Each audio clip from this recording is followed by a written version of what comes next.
Hai anak-anak, semoga semuanya dalam keadaan sehat dan tentunya dalam lindungan Allah Subhanahu wa Ta'ala.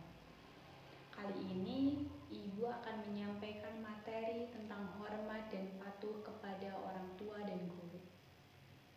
Siapa orang yang berjasa dalam kehidupan kalian? Tentunya orang tua. Orang tua yang membesarkan dan merawat kita dengan penuh kasih sayang dan penuh pengorbanan.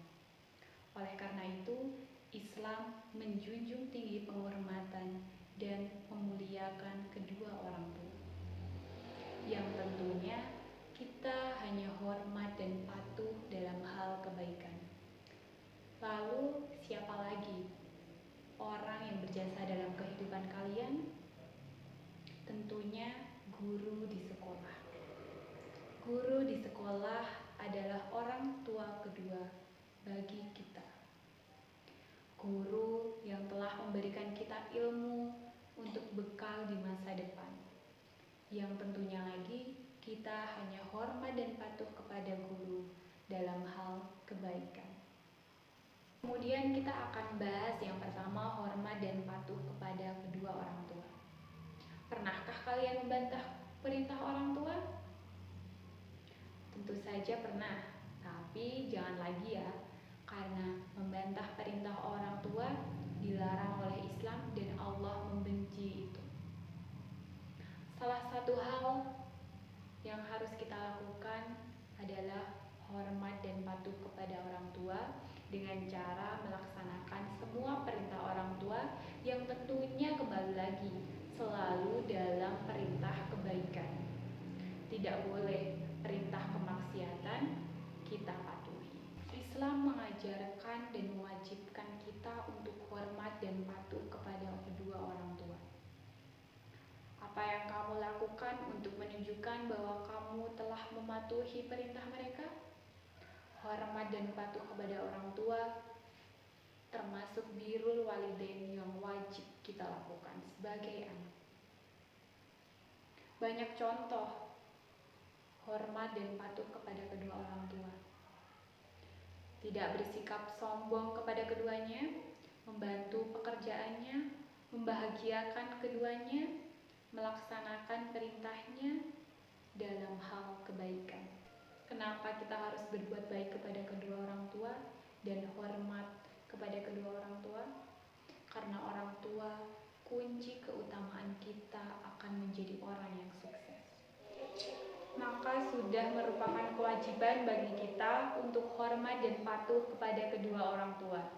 Sebagaimana hadis Rasulullah SAW bersabda, "Ridhollahi fi ridhol walidain, wa sukhtullahi fi sukhtil walidain." Ridho Allah ada di dalam ridho orang tua dan murka Allah ada di dalam murka orang tua. Di materi pembelajaran kelas 5 ini, hormat dan patuh kepada kedua orang tua adalah salah satu subtema dari cita-citaku menjadi anak solih. Kenapa?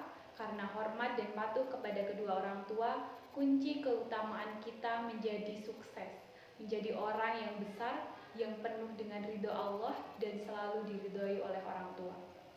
Kenapa kita diwajibkan untuk berbakti kepada kedua orang tua? Karena orang tua adalah sumber kebahagiaan kita dan sumber kesuksesan kita. Antara lain, kita harus selalu menghormati kedua orang tua karena di dalam ridho Allah ada ridho orang tua. Berbakti kepada orang tua akan memanjangkan umur kita. Berbakti kepada kedua orang tua akan memperluas rezeki kita. Yang kemudian yang terakhir, kenapa kita harus berbakti dan patuh kepada kedua orang tua? Karena orang tua kunci keutamaan kita sukses dan sumber kebahagiaan kita. Sudah paham anak-anak? Semoga kalian paham dan dapat mengaplikasikannya di rumah. Kemudian kita masuk ke materi hormat dan patuh kepada guru. Di rumah kamu punya orang tua, di sekolah kamu pun punya orang tua. Orang tua di rumah adalah orang yang melahirkanmu, membesarkanmu dan menafkahimu. Adapun orang tua di sekolah adalah orang yang memberimu ilmu, membaca, menulis, dan memberikan ilmu berbagai pengetahuan. Meski orang tua di rumah, tetapi guru mempunyai peran penting karena guru yang mendidikmu menjadi manusia yang berbudi luhur, manusia yang mengerti baik dan buruk, serta bertanggung jawab. Dengan demikian, guru merupakan orang yang berjasa dalam kehidupan kalian. Untuk itu, kalian harus selalu menghormati dan patuh kepada guru. Bagaimana caranya? Tentu banyak cara untuk kita menunjukkan adab yang baik.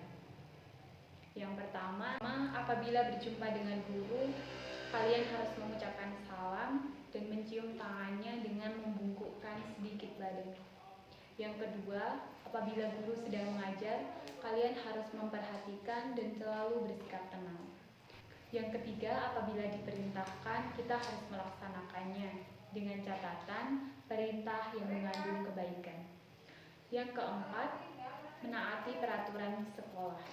Yang kelima, apabila mendapat tugas atau pekerjaan rumah, kita harus mengerjakannya. Yang kelima, apabila kita diberi tugas untuk melaksanakan piket, kita harus mengerjakannya dengan catatan tidak mengganggu waktu kita belajar. Demikian materi hormat dan patuh kepada orang tua dan guru.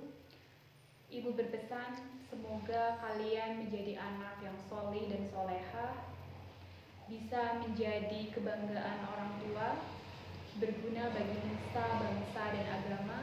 Dan yang terakhir, paling penting, kalian menjadi anak-anak penuntun surga untuk kedua orang tua kalian. Dan yang terakhir, tetap semangat belajar walaupun pembelajaran jarak jauh. Kita harus selalu mengukir prestasi di masa pandemi. Kurang lebihnya mohon maaf. Wallahu muwaffiq ila aqwamit thoriq. Wassalamualaikum warahmatullahi wabarakatuh.